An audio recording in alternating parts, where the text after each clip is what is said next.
বুধবার আসানসোল সিবিআই বিশেষ আদালতে কয়লাকাণ্ডে ফাইনাল চার্জ গঠন হওয়ার কথা ছিল।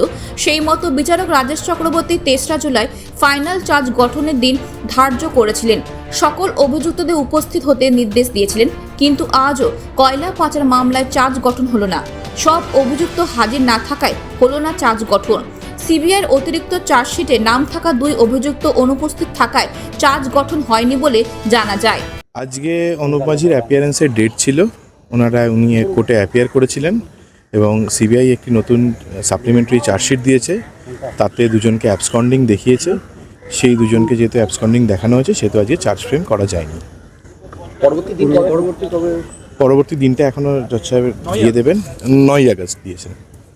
আজকে কি তাহলে চার্জ গঠন হলো না? না, আজকে চার্জ গঠন হয়নি। এবং যে দুজন অ্যাবসকন্ডেড তাদের কি নন বেলেবল ওয়ারেন্ট কিছু? না, খালি কোর্ট থেকে নোটিশ জায়গাদের। এছাড়াও যারা আজকে আদালতে উপস্থিত থাকেনি তাদের জন্য আজকে কোর্টে ম্যাক্সিমাম লোকই উপস্থিত ছিলেন। যারা উপস্থিত ছিলেন না তাদের জন্য তাদের এক্সটেনশন হয়েছে। আচ্ছা, আজকে কি আপনারা আদালতে কোথাও বলেছিলেন যে সমস্ত মামলার নথিপত্র আপনারা পাননি?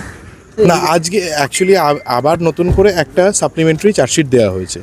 সেই সাপ্লিমেন্টারি চার্জশিটের কপি তো আমরা এখনও পাইনি। সেটা আবার আমাদেরকে কপি সাপ্লাই করা হবে। আদালতের তরফে বলা হলো যে 25,000 পাতার নথি 50 জন অভিযুক্ত যাদের নাম চার্জশিটে রয়েছে তাদেরকে আগে ছিল 43 জন, তারপরে আবার সিবিআই আরও 7 জনকে চার্জশিট করেছেন।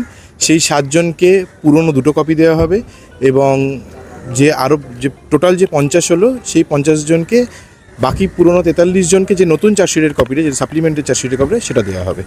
আর মামলা তো দীর্ঘসূত্রিতা বাড়লো, কারণ চার্জ গঠন 4 বছর পরে আজকেও হলো না। সেটা সিবিআই তো এখন নতুন একটা সাপ্লিমেন্টারি চার্জশিট দিয়েছেন। আমরা তো চার্জশিট না দেখে তো চার্জ ফ্রেম করাতে পারবো না।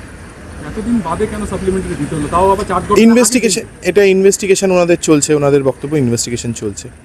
2020 সালের নভেম্বরে এফআইআর করে কয়লা পাচার মামলা তদন্ত শুরু সিবিআইয়ের। এখনও পর্যন্ত 3টি চার্জশিট জমা দিয়েছে কেন্দ্রীয় তদন্তকারী সংস্থা। চার্জশিটে অনুপ মাঝি উর্ফে লালা সহ 50 জনের নাম রয়েছে। তবে অন্যতম অভিযুক্ত বিনয় মিশ্র এখনও ফেরার। তবে 9 আগস্ট কয়লাকাণ্ড মামলায় পরবর্তী শুনানি হবে। আসানসোল থেকে নিজস্ব প্রতিনিধি রিপোর্ট, খবর বাংলা।